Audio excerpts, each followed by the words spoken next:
may not need this podcast, but I promise you're in the right place. I'm your host, Ben McDougal, with my AI companion and co-host, BenBot.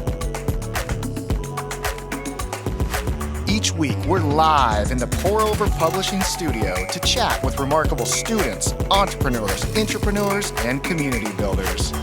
Together, we have fun exploring the frontiers of entrepreneurship and technology in Iowa and beyond. If you're a curious leader thirsty enough to make a ruckus, welcome to a friendly jolt brewed to keep you building. Enjoy! Unusual, quirky, eccentric. That is what BenBot thinks about when it thinks about the word odd. I'm in studio with Ryan Snod, and it rhymes with odd. I don't get to say that very often because you're the one that always says it, my friend.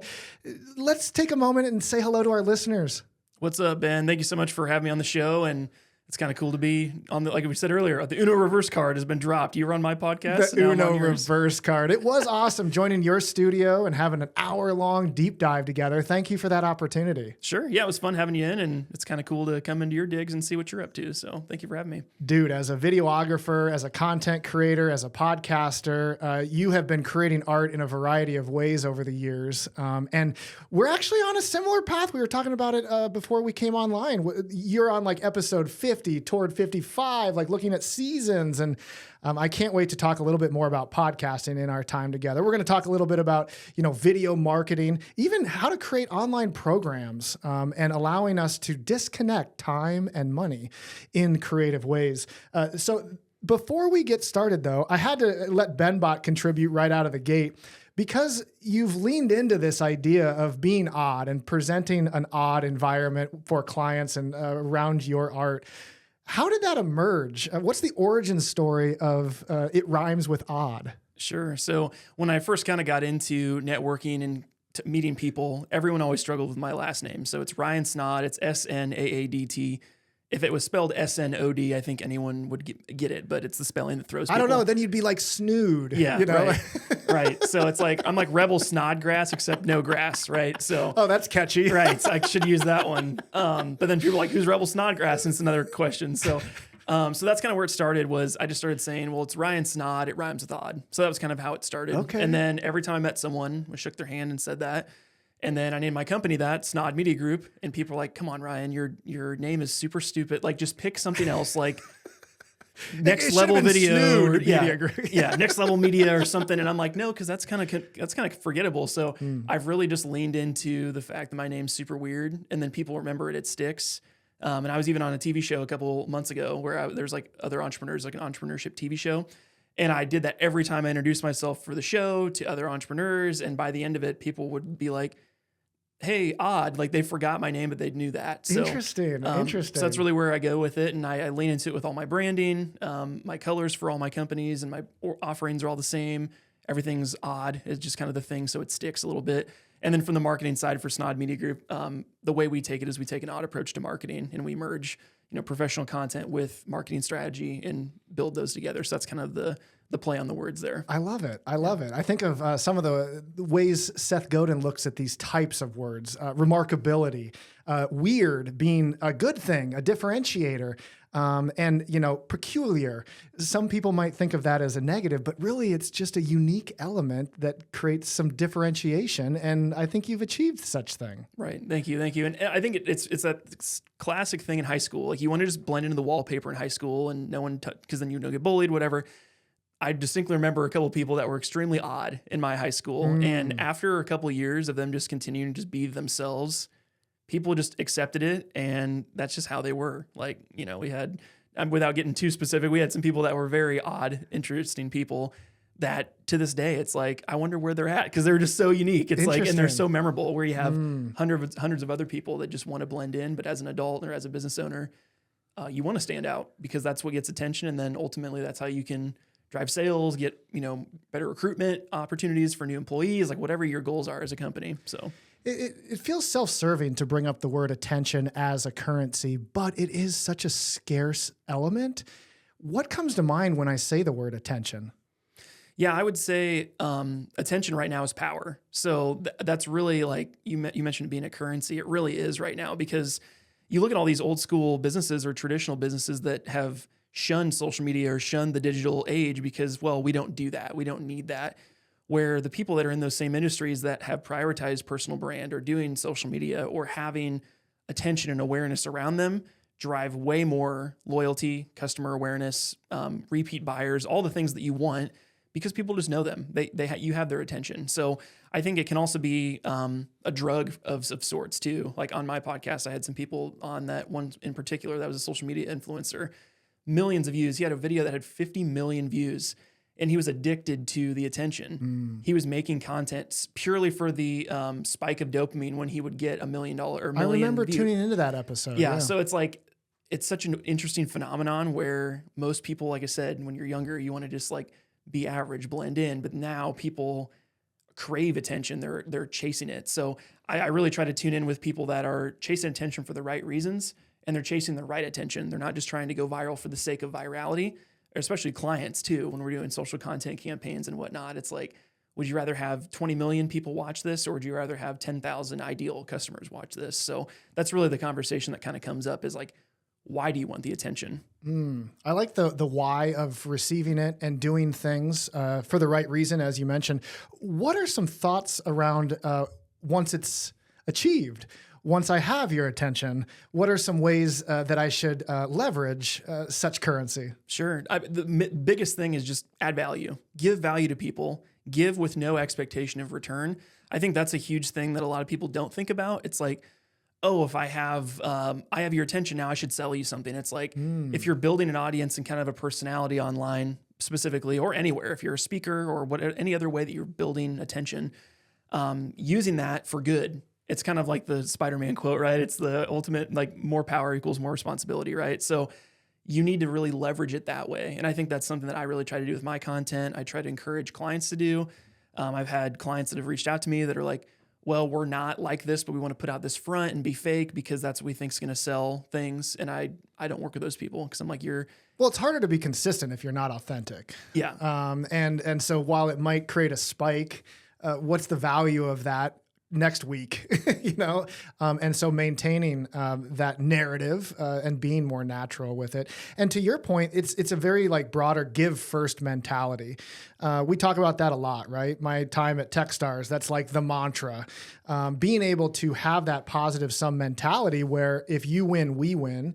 And not being so like rushed to drive a business card into a shoulder or to try to create that transactional networking factor, sequencing it, creating some thickness, connecting with these individuals. It takes a little more time, but such generosity builds trust. Sure. When I find myself, I can't really help myself when I'm talking to a business owner and they come to me about a marketing project, and then I end up like coaching them on something else, because they're like, if a good example is like a personal trainer comes to me and they say, hey, we want to do some social media videos. I get talking about their business, and then I find out they're already at capacity. Like, well, then why would you want this? I talk them out of working with me, but then in turn build so much trust with them because I'm helping them no matter what. And that's really, I think, having that important heart in the middle of what you're doing is so important when it comes to when you get attention. Because if you're doing that with the right intentions going forward, when you do go viral, or you do have Michelle Obama reshare your thing on Twitter, or whatever the thing is that pops you off in the world, then you're primed in position to excel financially or in business, but also like to spread your message and do good with your attention. If that makes sense. As it arrives, it's not a flash in the pan. You have some thickness that has been built up over time. Right. Seth Godin talks about how publishing is hard, and oftentimes the ones that do hit are almost a lucky thing. And so continuing to ship your art creates more opportunities for such collision.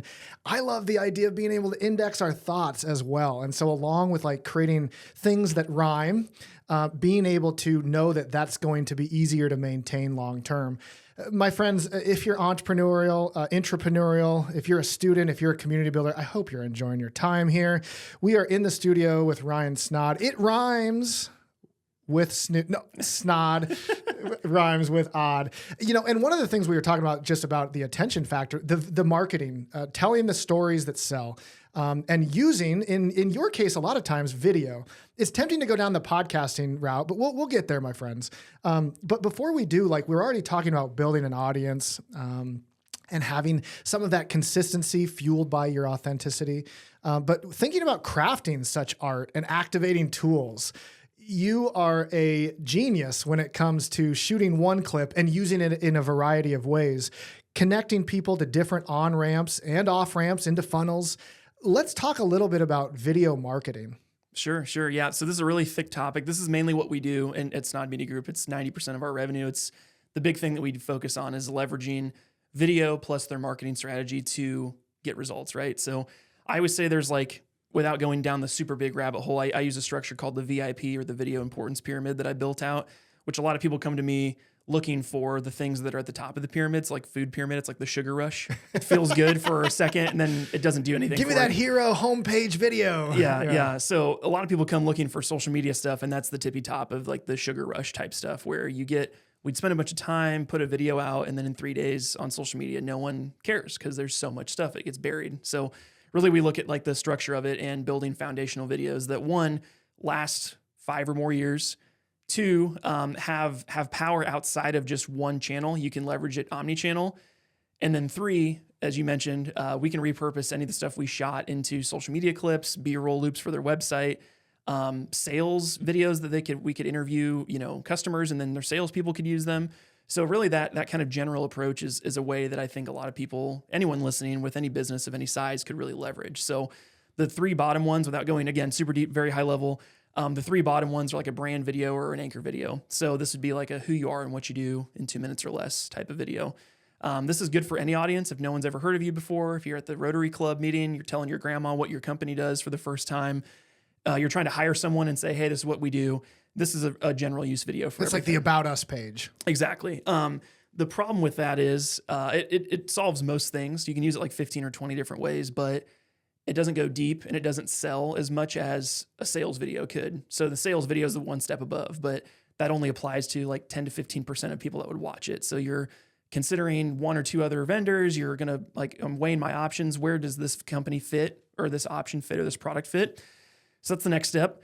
And then the next one up would be more social proof. So a lot of times people don't believe if you say we're the #1 fill in the blank in the country. It's like, show it, prove it, use statistics, use social proof, use testimonials from other people that can tell your story for you. So the last 2 ones up would be search-based video, which is more YouTube focused. So again, building your fishing net, so to speak, instead of going spear fishing for your clients, you're building a content library that people can find organically in search.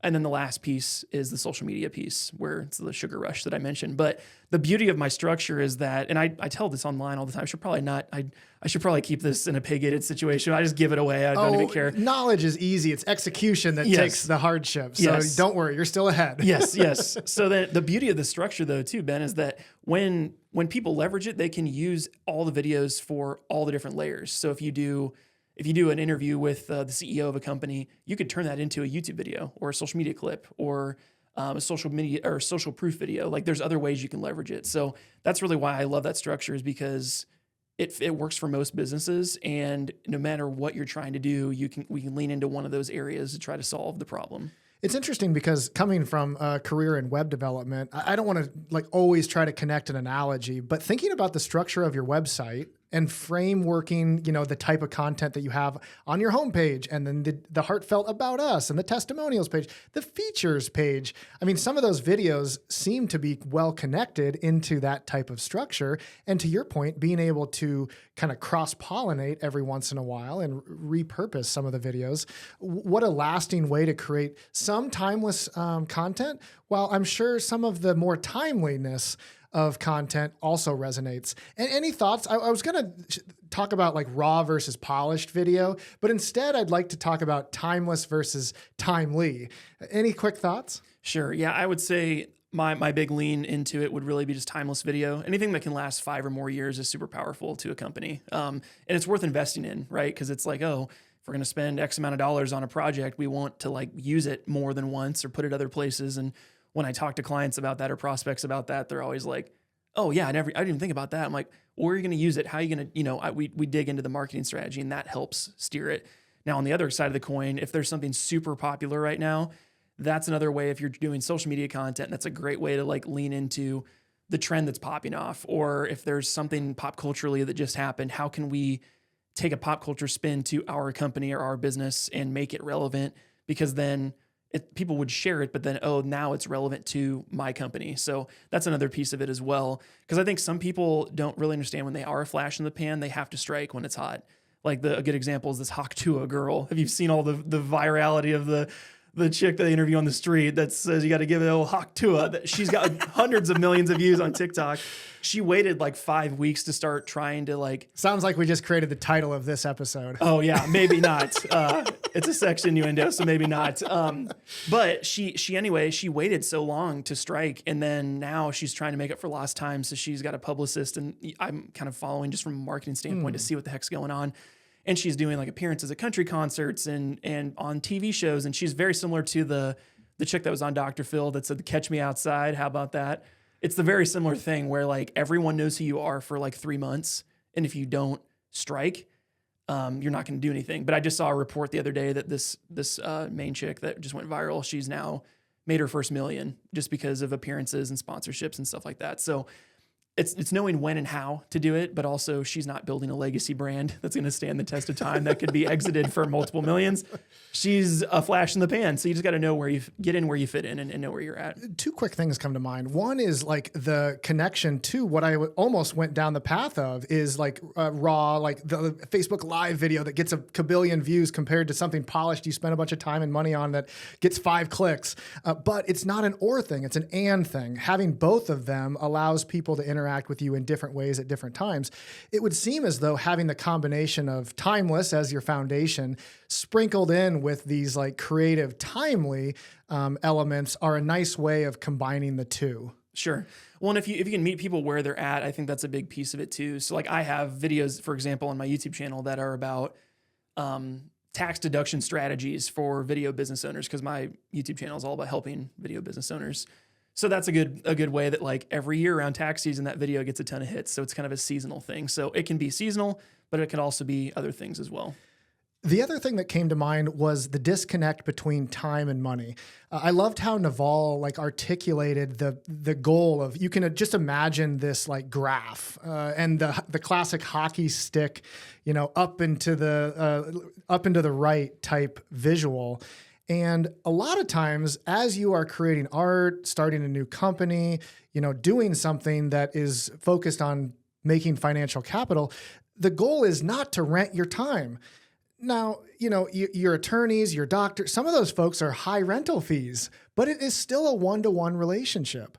And so when I think about, that flash in the pan example, it reminds me that it might not be one action that completely, shoots you in the right direction. It might be a collection of experiments and trying to, activate this, and maybe it bumps up a little bit more. And the disconnect between time and money is a growing, like ever evolving gap versus one big moment that is almost rare. When you think about like ways of disconnecting time and money, I know we're going to talk a little bit about building online tools and the way that can be leveraged. But before we go to break, maybe jam a little bit on that topic. Sure. Yeah, I think, and this is something I've leaned into this last couple of years with my company, is like you get to a certain point where you've hit your bandwidth, one for income, but also for impact, how much impact you can have in the world. So you have to find ways to diversify income streams, but then also productize what you do. So especially if you're a service-based business, how do you turn this into a product and something ideally that's digital that you can then scale to the masses? So I think that's a big mindset shift for a lot of people. If they're doing one-on-one, if they're a one-on-one coach, how do you do small group coaching? How do you do a DIY online course program? How do you write a book? How do you have things that can be sold multiple times over that drive revenue and also just drive impact as well? It would seem a common path, and it's not the same for anyone, but doing the one-to-one activity creates awareness of how you're connecting with an audience and what is generating value. Then people are like pursuing these different ways of productizing that activity. Do you agree with that as like a common path of people who are creating art and then looking at ways of productizing it? Sure. Yeah. I think what I would advise people too is if you're serving a certain subset or niche, how do you create a fleet of products with different price points and different value points that you can upsell or downsell whenever someone comes in your ecosystem? So for me, like it's video marketing. We only work with a handful of people that one, have the budget and intent and have the means to work with us, right? But it helps to have downsell products, whether it's a online community, it's a group coaching program, it's a book, it's a speech or something that you can do that you can upsell or downsell based on that. So having that value ladder is really important to have in any business, especially a service-based business. It's hard to do in those early moments. You know, you don't even know what 0 to 1 looks like, but having some slowness and creating that thickness strategically seems like it's going to happen. And the sooner you can recognize it, maybe the better you can build towards such horizon. All right, my friends, we've gone a little over time before our commercial, that is, of course, not a commercial. But before we go, know that we're going to continue the conversation. Let's talk about podcasting. Ryan is an artist on the mic. It's a treat to have him in studio. But let's also lean back into how to create these types of programs that can disconnect time and money. Before we go, a little cliffhanger for you. What's the hardest question to ask? And welcome to a quick chance for you to refill that mug. Hey, my featured guest and I are just jamming in studio. I thought I would take a quick moment to invite us to connect. BenMcDougal.com has all sorts of different angles for us to collaborate through. Whether it's this podcast, You Don't Need This Book, the NFT collection, Ben bought, all sorts of different resources. But what I thought I would invite you to think about is ways that we might be able to nourish those you seek to serve. You Don't Need This Keynote.com is a really interesting opportunity for you to take a peek at how I'm able to come in and add Benergy into the environment. Of course, the milestone moment will be appreciated, but the way that we can connect before, during, and after this milestone moment will resonate for years to come. Hey, I'd love to hear what you're building, so let's connect. For now, let's get back to the episode. Welcome back in studio with the Odd Factory. Ryan Snod, what's going on, my friends? I hope you're enjoying this conversation about video marketing, about being remarkable, creating attention, being consistent by being authentic as you add thickness to your art, shipping such art, and even disconnecting time and money. Before we took a quick break, I asked Ryan, what's the hardest question to ask? And the reason I thought this would be a compelling answer is because this guy is talking with really a lot of people that we all respect. As a podcaster, being a host, what's one of the hardest questions to ask? I would say when I sit down with people and they get comfortable with me, it's asking them about the thing that almost stopped them in their journey. Because people get real emotional about that. Well, that can be a moment of trauma. Yeah, it usually is. It's and the amount of bad things that have happened to good people that make them achieve great things is really wild. So when I get deeper with people, you start learning there's things that turn the dial for them. Sometimes it's somebody doubted them heavily, and they're like, "I'm going to make them regret this doubt." I just listened to an interview with Luke Combs about that, where some record label told him he'd never be anything, and now he met the guy at the AMA Awards, and he's like, look, I'm the biggest country singer in the world, Wow. in your face, Yeah, we know these to be motivators. Yeah, some people, that's their motivation. Other people, it's the Ferrari poster they've had on their ceiling since they were a kid, and that's what they want. Other people, it's the time freedom. Figuring out what the motivator is, there's usually some kind of traumatic or pain event that happened.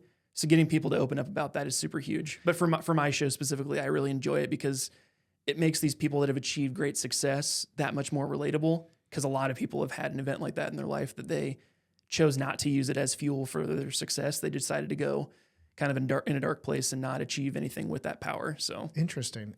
We'll make sure to link both the episode that you and I shared on your podcast, but also the overall creative season in the show notes here on this episode. I have to ask, was there a turning point in your life where you decided to go, in this direction versus another? Sure. Yeah, I do. And I will try to be as brief as possible because it's a long story. But basically, my wife and I were engaged, and it was December of 2019. And we were engaged. We had 6 months until we were going to get married. And I had a ton of student loan debt, a bunch of financial stuff going on. We hadn't yet merged our finances because we weren't married yet. And she just didn't understand what was going to happen when we got married. And basically, we went through this really long debt-free journey. I was working a full-time job at a video production company and doing video on the side. And the side thing that I've been doing now for full-time for 4 years was just like fun money. And there was no reason for me to chase it because it was just like something fun to do. But then once I got set on fire about this debt payoff situation, I went as hard as I could in the business. I was hitting everything as hard as I possibly could. And we paid off like $117,000 of debt in a year and a half doing that experience. And when we looked up, my business was doing multiple six figures. I'm like, why am I not doing this full time? This is a side hustle. Like, imagine what I could do if I went full time. So that's really kind of my origin story that got me into entrepreneurship, as I was almost like pushed into it. And everyone was like, why haven't you done this earlier? Like, you're that guy that would be good at it, you know?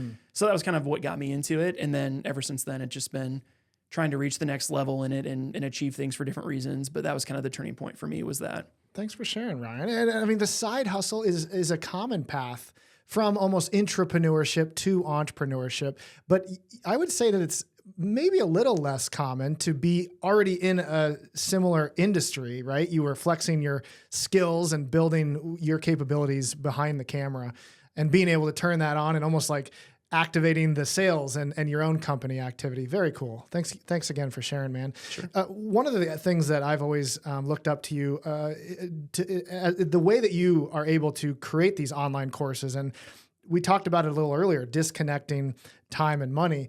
But when you think about building these things, it seems like there's almost like templates out there. Like, oh, I go throw in some of my writings, include a couple videos, and now I've got an online course.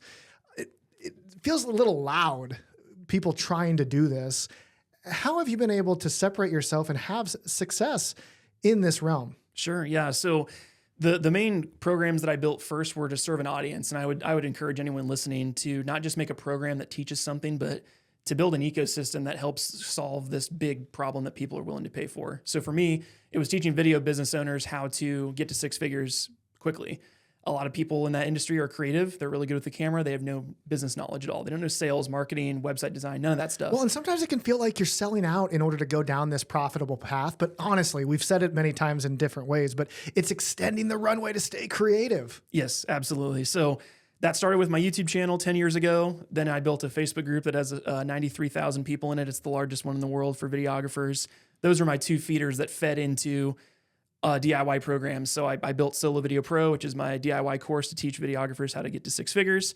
It is DIY, so they do it themselves. And now I've started doing other mini programs, one to teach Facebook ads, one to do a sales deep dive. And then this year I launched a mastermind group as well. So it's small group coaching. We cap it at 10. We meet weekly, and I lecture on a topic for 20 minutes and then let one of the people in the group ask questions. So I built kind of an entire value ladder for them. One, the more time you get of mine, the more you have to pay, but also helping people get where they want to go faster, and not just like teaching it, but actually living it and doing it. I think that's a really big piece of this as well, is that if you want to be the expert in whatever, you better walk the walk, because people are going to think that you're a snake oil salesman automatically, because online education gets a really bad rap. So you have to live it. You have to do it. So, well, and that was kind of the illusion that I was talking about, right? Oh, you've got an online course. Okay, I'm going to pay you $20 to listen to you parrot something that you read online, versus what you described of, creating the art, doing the work, and connecting to those you seek to serve. It's not a secret. If you decide to go down, let's just use writing a book as an example. That process begins 2 years before the book comes online, building the network before you need it, and connecting those dots along the way. Okay. So you've got the video, helping fellow videographers, polish their craft. Is there, I'm not going to pretend I don't know. There's a new one that you just have released, and it comes from this creative season of podcasting. yes. I'm curious how that came to be, and let's jam a little bit around this form of content creation. Sure. Would love to. So like I mentioned, Solo Video Pro serves that unique audience. This new one that I'm building is called the Content Marketer Club. So it's basically taking all the stuff that we teach our clients and we work with our clients, would be our top tier offer, our more expensive offer, and productizing and communitizing those things. So then people can connect with other people that are trying to do the same things, build a YouTube audience, build a Facebook group audience, podcast, do social media content well, film professional videos, all these things, right? So the first step in that was the podcasting side. So I was on a TV show in March, and there's it's called The Blocks. It's on Amazon Prime. So it's a entrepreneurship competition show where you compete against other entrepreneurs for a cash prize. So that comes out in a couple months. I don't know exactly when the release is, but I was in Oklahoma for 7 days straight, locked. It was like over 12 hours straight of filming every day. Wow. And I'm talking to all these business owners, and they're like, "Wait, you have a podcast?" And they saw the clips online, like, "Dude, teach me how you did this. Like, what gear? How do you edit them?" And I'm explaining, like, and as I mentioned in your episode, it's like I use AI tools that edit this in 10 minutes or less. Like, there's all these things and hacks that I figured out in the 50 episodes I've done for my show. So I said, all right, fine. I'll make my own program. So pre-launched the program. It's called the Business Podcast Playbook. So it's currently out for pre-launch right now. We have basically 50 lessons that'll be in there in the next 4 weeks or so. We have a bunch that we've shot that myself and my production assistant are editing, just trying to get those knocked out. So that was kind of the first step in this new direction of offering, building a new online community, helping more of like my client base of business owners, executive marketers, people that are trying to get attention online. What a beautiful way of like indexing your understanding, delivering the value to those who are curious, but like building these puzzle pieces that extend your like legacy is probably the wrong term, but it really is delivering like things that you've learned along the way in a way that tells a story that can be enjoyed and activated by others. Cheers to such generosity. Thank you. Thank you. Yeah, and I think it's interesting because I know a lot of other solo shooters because I coach a lot of them and then have them in my programs and my communities that have so much knowledge about this stuff they just don't share because they're this like fear of loss, right? Like I mentioned earlier, I should probably be paying for these things. I give it all away because the impact is far better than you have all this potential that you never realized because you're afraid to give it away. You're afraid to help people. You're afraid to make an impact on the world. I think that's a really big piece of this is like, when I'm done with my career, I want to have helped as many people as I possibly could. Hopefully riches and fame and all these things come with it. But it's at the end of the day, did I help someone? I think that's really what people forget about when they're trying to get attention online. It's for selfish reasons. It's for vanity metrics. It's not for what kind of impact do I want to make and how can I help people? I do want to dig on podcasting a little bit more, but that response makes me wonder. It might be hard to do off the cuff, but Ryan, when you think about what you've created and even what's on the horizon that you know is going to come soon, what still lingers? What's something that you might feel like, I got to get to that? Sure. I think for me, it's having a paid community. There's a ton of tools that have come out, like School, SKOOL, which Alex Hormozy is promoting a bunch of stuff. He's a co-founder. Basically doing a monthly membership platform for people. So I've jumped into this mastermind group situation where it's small group coaching for a higher price per month for a small group. But I would love to have higher MRR or monthly recurring revenue for one of these subsets. So having I mentioned my Facebook group is 93,000 people in that Facebook group. None of those people pay for that service. So the amount of value, if we could have an exclusive version where maybe people pay $50 a month or $10 a month, and we can get a couple thousand people in there when you're talking about time potential there, where it's like we do one live stream a week and we're making $40, $50, $60,000 a month from doing the same things we're already doing, just figuring out how to get it properly. That I think is the next frontier for me to kind of jump into is like having a monthly membership model for something, but not make it, oh, I got to pay for this. It's like so much value that you'd be stupid not to pay it. That's really what I think is the next thing for me. Nice. A couple things come to mind. One is episode 10. Brandon T. Adams is someone, when I think mastermind, he's been jamming on that format for quite some time.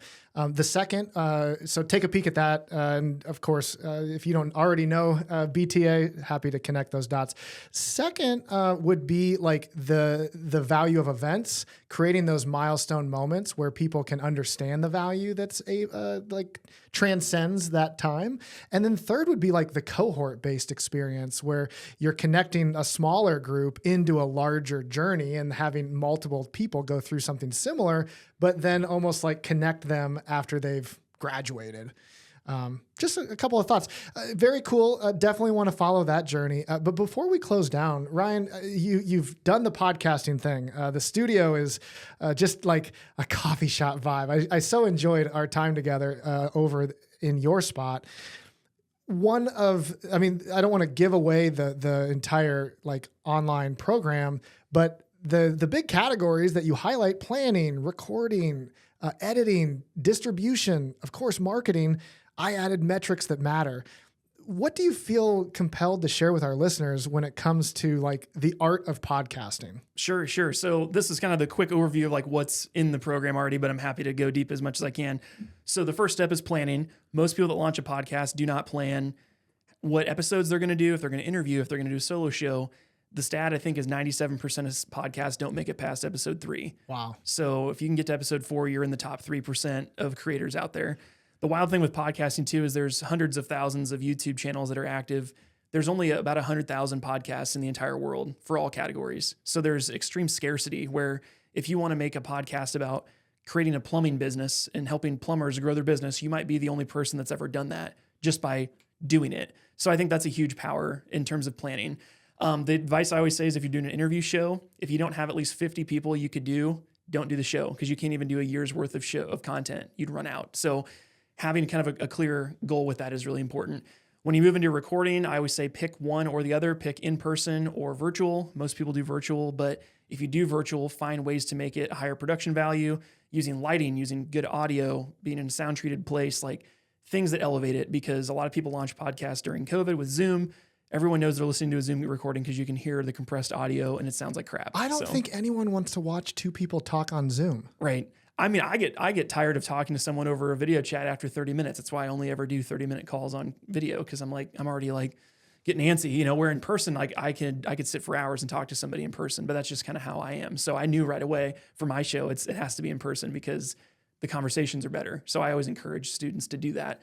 The next step would be editing. So leveraging AI tools, leveraging other tools that are like editing for dummies, basically tools. If you're not an editor, don't learn how, because people always say, well, Ryan, how do you do it? I'm like, I've been a professional video editor for 10 years. Like, probably not the best person to ask about how to use amateur tools, but we have kind of a structure in there that explain the amateur tools, how to use those types of things. There's tools like Descript. There's other ones that are AI generation, so you can edit based on text-based editing, a bunch of stuff like that.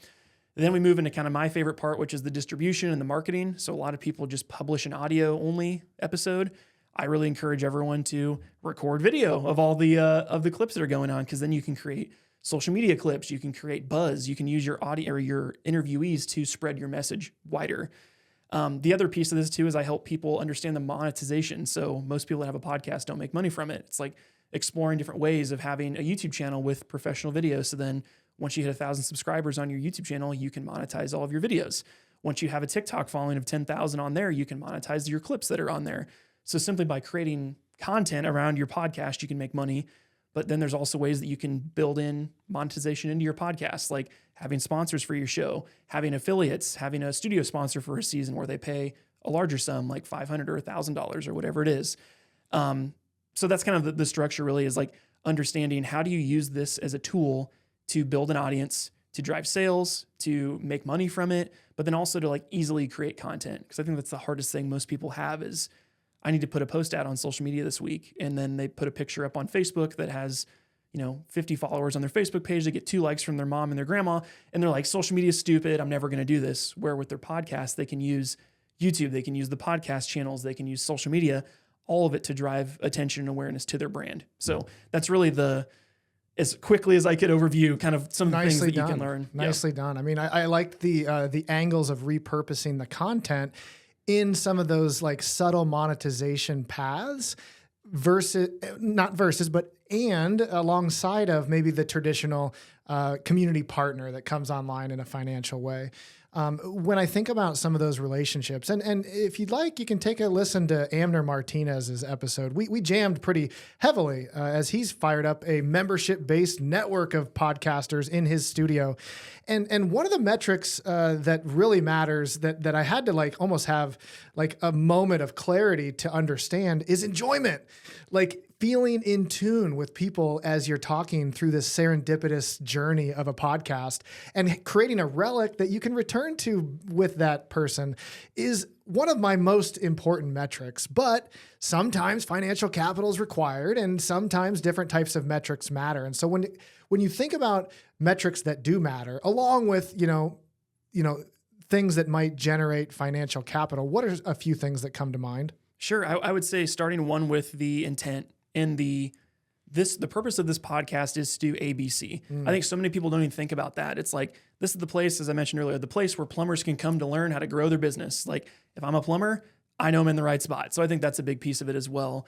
The other piece is in alignment with that is, do you actually enjoy interviewing people? And if you don't, probably don't do an interview show. If you're just like kind of just want to have a library of things that you can beef up your blog, SEO, or put out things, maybe do a solo show by yourself. There are ways you can still leverage podcasting without being, some amazing interviewer person. Like that. You don't have to do that, So I think that's the other piece of it, because for me with my show, I was already having hour to 2 hour conversations with entrepreneurs because I just like hearing people's stories and I love hearing that. But then every time I talk to someone, they're like, God, you asked some really good questions. And I'm like, I should capture these for people because I would have asked these questions anyway. So I think that's a really big piece of this is doing something that is enjoyable, but then trying to find a way that it, one, is enjoyable for you, two, can grow your audience or your awareness for your company, and three, monetize it in some way. So that's a really big piece of how this all weaves together. And for me, for my show, some people, if they're looking at their metrics, they might think my show is a failure.